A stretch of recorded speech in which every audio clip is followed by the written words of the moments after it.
I just got called a sick fuck because I said I don't care about Charlie Kirk being killed by someone who 3 videos ago on their own page was celebrating the fact that the United States bombed a boat with 11 Venezuelans on it. The idea of awarding someone a Nobel Peace Prize after certain actions, it's just wild, you know, when you look at the impact of policies, the rhetoric, the division sown, and then to suggest they've brought peace to regions needing stability, it feels like a distorted reality. These folks seem to exist in a bubble where their guy can do no wrong. Constantly praising him, ignoring any negative outcomes, it's pure ideological devotion. Meanwhile, the rest of us are watching the actual consequences unfold. It's a powerful reminder that perception is everything to some people. Without any investigation, murdering all of them, and said that's how America should respond. We didn't even know if they were coming to the United States. They were over 2,000 miles off the coast. They could have been going somewhere else. And this person, who just called me sick for just not caring about Charlie Kirk, was celebrating that we indiscriminately murdered 11 Venezuelans on a boat because they were told that they were drug dealers. These are not serious people.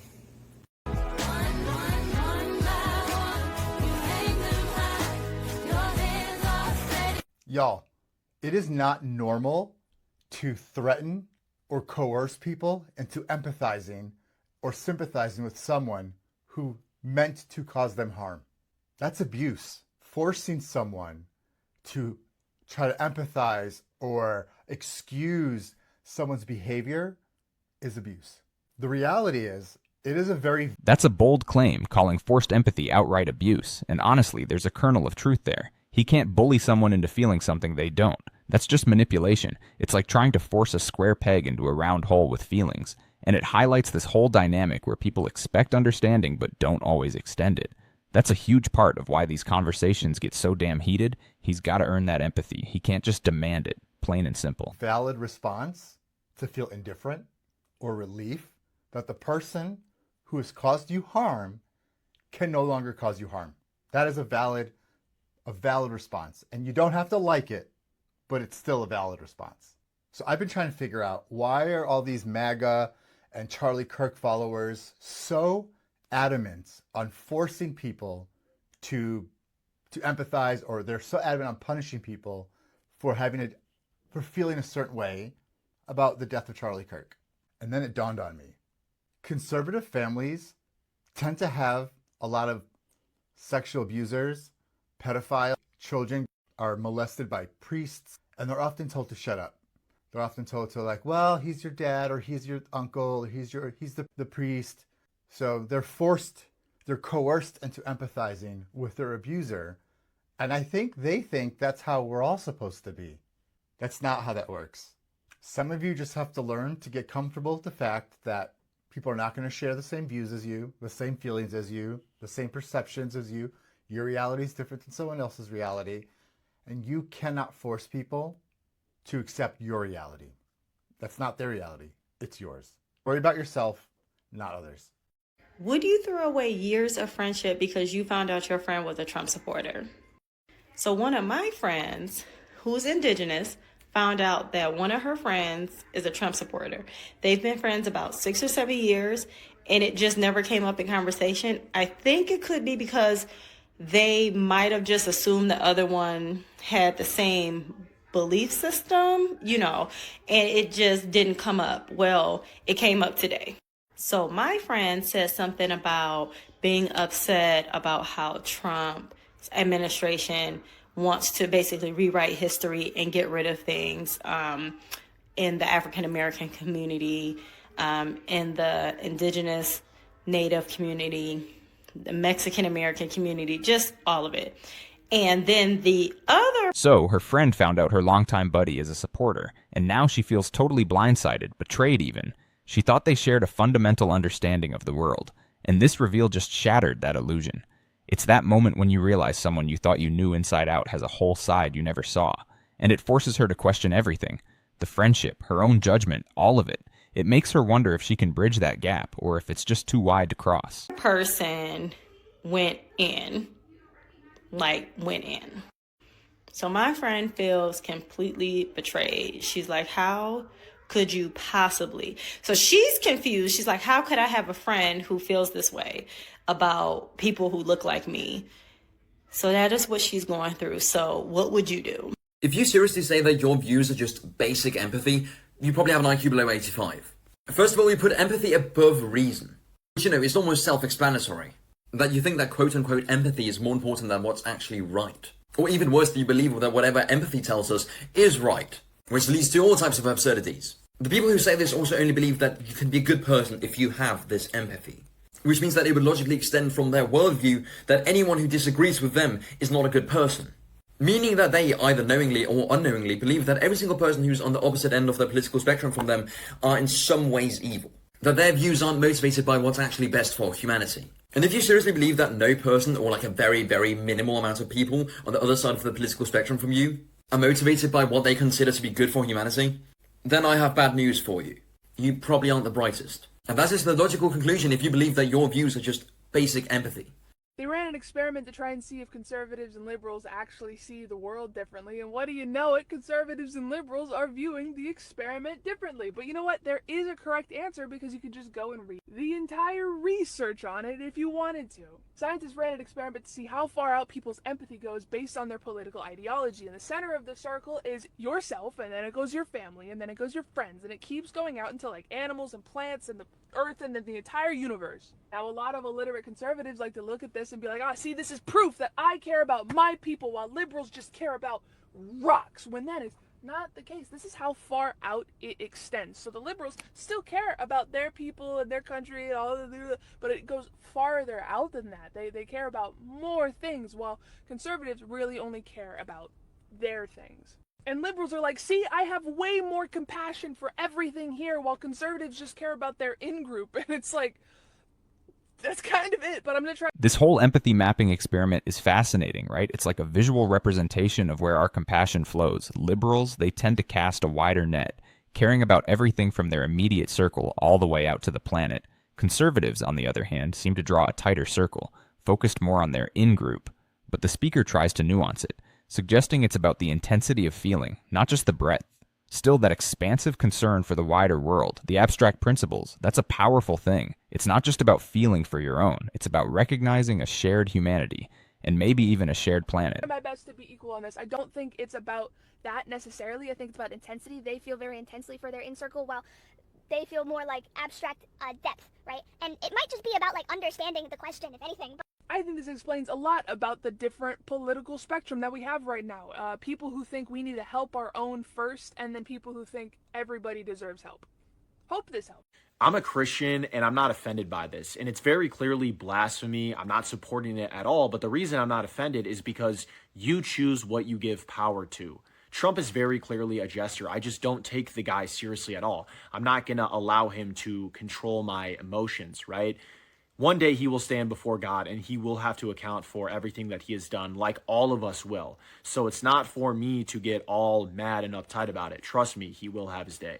My personal take on why conservative men go for liberal women is because there is something incredibly desperate about people who advocate against their own best interests. And I think men, on average, tend to advocate for their own best interests. They make decisions with themselves at the forefront of their minds. And I think conservative women are people who actively do not do that. Like, it benefits women a lot more to be liberal. And I think conservative men kind of have a subliminal understanding of that. Favoring a party that actively bashes the core of who you are, it's giving desperate. It's giving pathetic, it's giving bootlicker. And I think the same thing for minorities who are conservative. It's just like, you are not benefiting off this in any way. It's giving, I want to fit in. And I feel like conservative women kind of give, pick me, choose me, love me. But that desperosity is like really, really unattractive. I'm a male. I was born a male.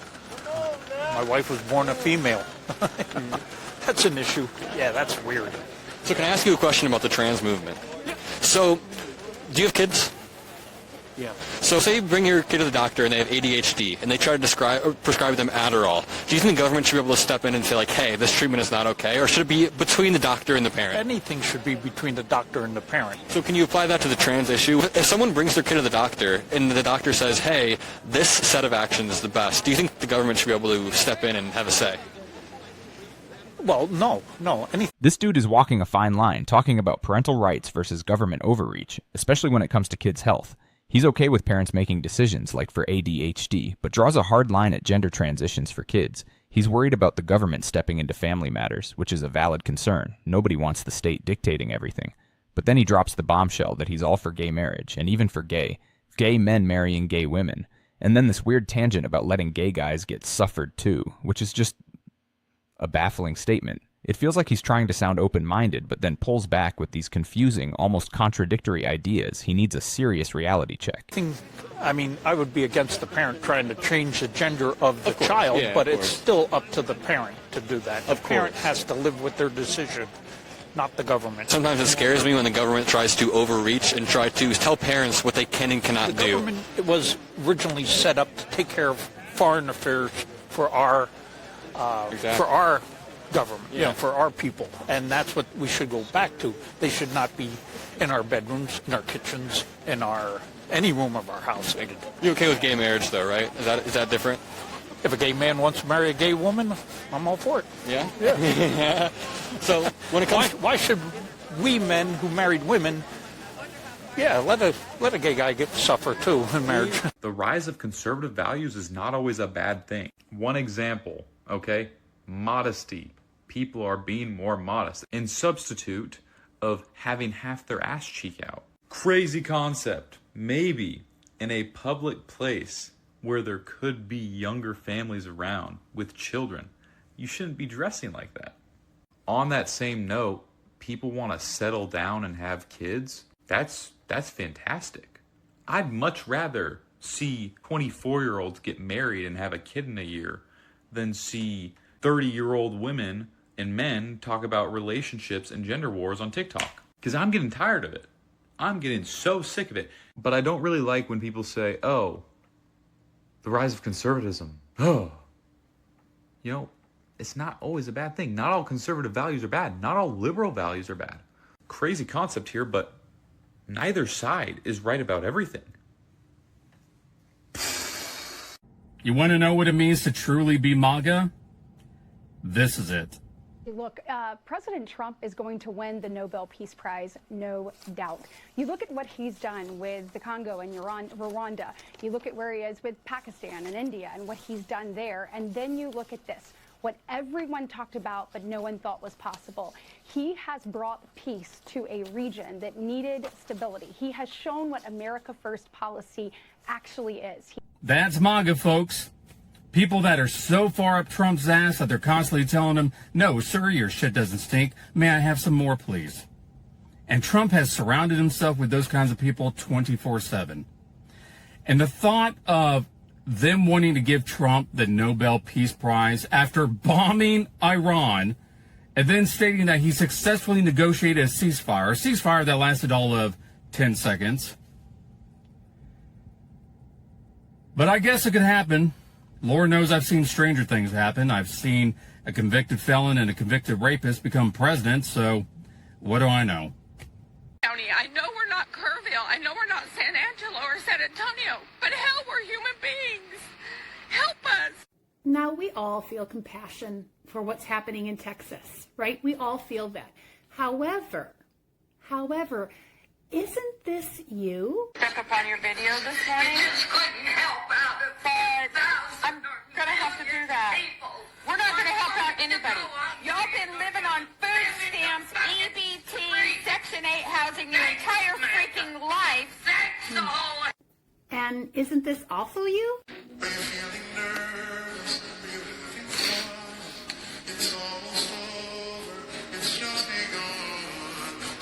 And what about this? What you gonna do, crybaby? With alligator I want Alcatraz if I want to. And what you gonna do? You see, this is just the hypocrisy of MAGA Trump supporters. You want compassion for yourselves, but you have no compassion for anybody else. And I've seen quite a few right-wing MAGA supporters saying, how dare you make this issue political? How dare you say that this is what you voted for? I've seen tons of them. So let's just clear something up. First of all, we're not saying that we are happy that this happened to anybody. We're not saying that. But we are pointing out the fact that you did vote for this, that you supported it. You just didn't support. So, the core of this argument is that some people want empathy when they're hurting, but weren't willing to give it to others when the tables were turned. It's that classic double standard, isn't it? It's okay when I do it, but not when you do it. They're pointing out that many who now cry foul actively supported policies that harmed others, and then they're shocked and offended when that same lack of compassion comes back around. It's like they expected a different outcome, or maybe just didn't think it would ever reach them. This is about accountability, plain and simple. She can't pick and choose when she wants to be empathetic. Support it when it happens directly to you. I would like to think that maybe now you'll wake up and have compassion for others and realize that the person you voted for doesn't care about you. But I'm going to go out on a limb and say there is no growth within your party. All my love. Well, you're not going to change our minds if you're mean to us. I don't give a fuck. I don't give a fuck. That's not what this is about. Before the election, I tried to appeal to your empathy and found it non-fucking existent. I tried to appeal to your logic and it was like hitting my head on a brick goddamn wall. And I tried to appeal to your wallet and you didn't understand the fucking math. So now, this is about a good man giving bad men the disrespect they fucking deserve. Besides, you maggots are the ones that claim you're the most strong-willed, thick-skinned, alpha among beta motherfuckers on the planet. You guys are the ones that are so goddamn quick to call anybody else a triggered little snowflake. So here, if it triggers you so goddamn bad that I call you what you support, either go cry about it or make the first fucking intelligent decision in your goddamn life and don't fucking support it anymore. But I am done trying to use intelligent methods and polite language to change your fucking minds, because it doesn't fucking work. So what this is about now is about showing that there's someone who looks like me, a white straight man, who sticks up for the people who need the most goddamn help, instead of attacking the most marginalized, defenseless communities on the face of the goddamn planet like the cowards that you fucking are. I have a question. Maybe it's a translation thing. I'm Swedish. It's about this MAGA, Make America Great Again. So he was already president for 4 years. Well, why didn't he make America great then? He's already done it. Didn't he do it last time? And if so, why not? Is he going to make it more great? Greater. Make America greater again. I had a little visit with MAGA Mom yesterday, and her husband was there. And it may have been the most depressing one yet. I showed them my support for Ukraine bracelet. She said, "Did you just like those colors?" And I said, "No." This interaction with the MAGA parents is genuinely disheartening. It's a masterclass in selective concern. She shows her support for Ukraine, a gesture of solidarity, and gets met with, "Did you just like the colors?" Then the dad chimes in with these conspiracy theories about the president not being himself, which is peak absurdity, and the shift towards embracing Russia and Putin is just baffling given historical context. But the mom's comment about Alaska not being their neighbor, so it's not a problem? That's chilling. It's a clear indication that if it doesn't directly impact them, it doesn't matter.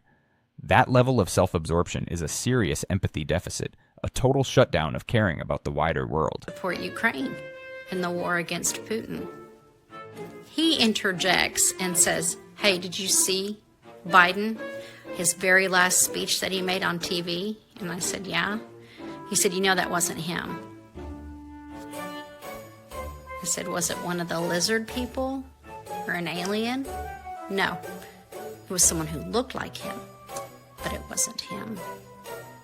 So then I said, "Since when are you boomers voting for Putin? Since when have you turned tail and now we're all excited about Russia and Putin?"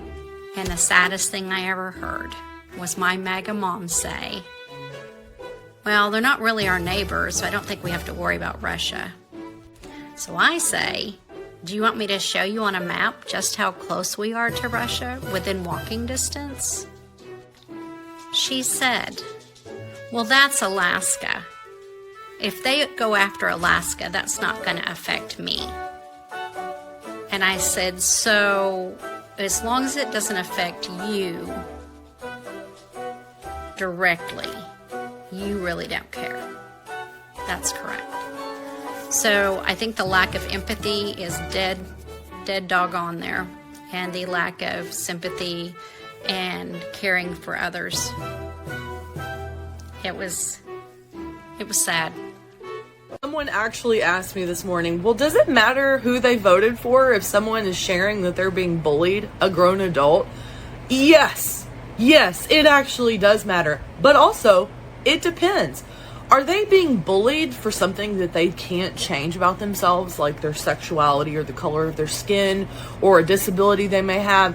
Then sure, it doesn't matter who they voted for or who's doing the bullying. We should stand up for that. But are you being bullied because of who you voted for? Yeah. If you voted for the bully, yeah. I don't give a shit if you're being bullied at that point. Are you being bullied because you're a MAGA Republican who has bad hair and bad makeup? Okay, so we're hashing out whether it matters who you voted for when you claim you're being bullied, and the answer from this perspective is a loud yes. Especially if she backed the one doing the bullying, apparently. If she's complaining about being targeted because she's part of a specific political group, and that group often engaged in bullying behavior, then not sorry, but the sympathy might be in short supply. It's the idea that she can't play the victim card when she's actively supported the aggressor. It's a harsh truth, but sometimes the consequences of her affiliations catch up to her, and expecting empathy when she's contributed to the problem. That's a tough sell. You want someone to feel sorry for you when somebody is pointing out that you have poor taste, not just in presidents, but in makeup and hair and clothes. No, I don't fucking feel sorry for you. It absolutely does matter. When someone is chasing clout by claiming to be bullied by someone on the internet who is an avid Trump activist, who has basically made a platform out of pointing out how ridiculous and insufferable MAGA women are, yes. Yeah, it does fucking matter who they voted for. Sometimes, and I can promise you exactly who is going to get mad at this sentence, sometimes people deserve it. Sometimes you deserve it.